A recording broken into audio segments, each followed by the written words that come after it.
You referred earlier to the communism in Hungary and the you mentioned that in the Carpathian Mountains when they didn't know should they be in Austria, should they be in Hungary. Can I ask you to tell us what you know about the period that's covered between World War One and 1956 in Hungary? For those who might not have the background of Hungarian history, could you give us a brief overview of some of the key historic moments?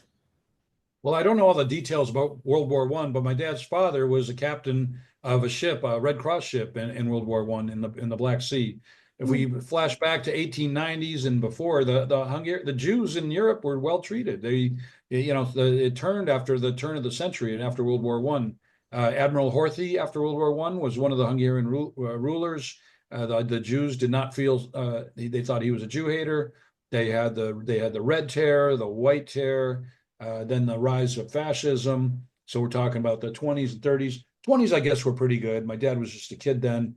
He was kind of raised a spoiled child, which is another irony, another paradox that he was, and having to go to this forced labor camp and do all this from dawn to dusk while you're starving and not being a tough kid.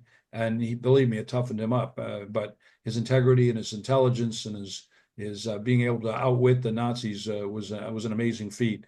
Being young and useful and in his 20s, that was exactly it. He was useful. So they took them off to the forced labor camp. And that probably saved his life.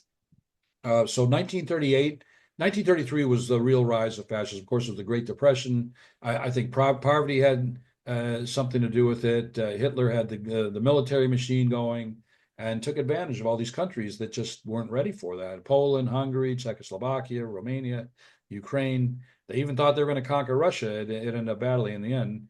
The Russians saved them, and that's another story. That's another irony. Like, what if the Americans ended up in Hungary rather than the Russians? I probably wouldn't be here. I would probably have been raised in Hungary, and if I was lucky, gone to medical school in Hungary rather than. So these little things we think of these alternate. What if Hitler won? What if the Germans won? Maybe we wouldn't be here either. Or we'd be dead. Who knows? But anyway, so 1938 they had these anti-Jewish laws. Couldn't own a radio.